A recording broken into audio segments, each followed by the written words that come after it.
Hey guys, welcome to another video. So the point of this video is to talk about prudence for the inheritor. And what I mean by that is every inheritor, when they first get whatever it is that they're inheriting, people tell them, be cautious. Don't spend money on a Ferrari. Don't go out and blow it all. That's usually the common thing that is out there when it comes to inheritance.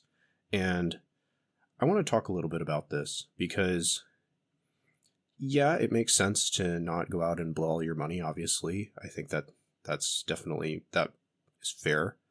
But it doesn't get to the heart of why people actually do that. And the reason people do that is because they're in immense grief, they're incredibly confused, and likely, if they're young especially, they don't have a lot of identity. So the best way to prove that identity or to show it is to go out and buy stuff, because a lot of us were taught that the way that we express ourselves is through what we wear, through the car that we drive, through the houses or whatever we own. And I think, it's very tempting to try to buy that, basically, to show that identity.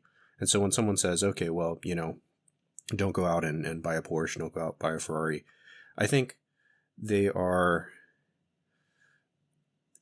mean well, but I don't think that they're really getting to the core of what that is.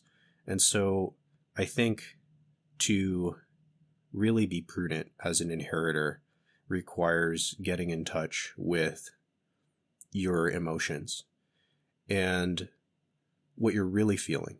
If you're feeling a sense of anger, if you're feeling grief, if you're feeling shame, I think that being honest about that, even if you can't talk to anybody about it, inheritors can't talk to anybody. That's really tough.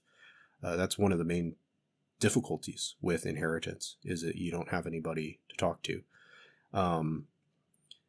It's part of why this channel exists, actually. And so I guess what I'm saying is, you have to get in touch with you and your emotions, even if you're not talking to anybody about it. You got to write that down.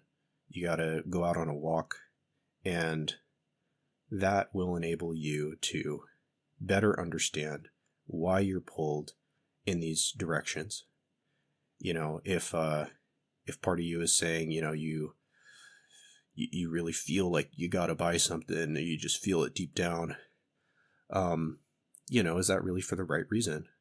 And I think one of the big challenges of money that we, on the path to financial literacy is how emotionally do we relate to money, and what function is money serving to us emotionally?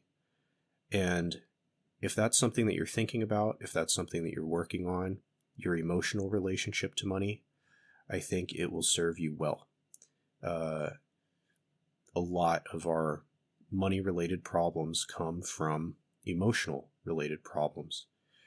And getting in touch with our emotions and really stating them clearly, what they really are, in an honest and open way, I think in my opinion, is one of the only ways to ensure we don't ruin ourselves unwittingly. So that's my thoughts. I think for being a prudent inheritor, to be cautious. Yes, restraint makes sense. It's really vanilla advice. But to actually put that into practice, I would say one has to get in touch with their true self, their honest emotions, their real feelings, their real anger, their real guilt.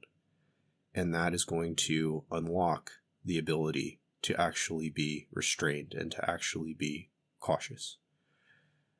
So, yeah, that's what I've got. So, as usual, this video is for entertainment and education purposes. I'm not a financial advisor. Do your own research. Have a good one. Bye-bye.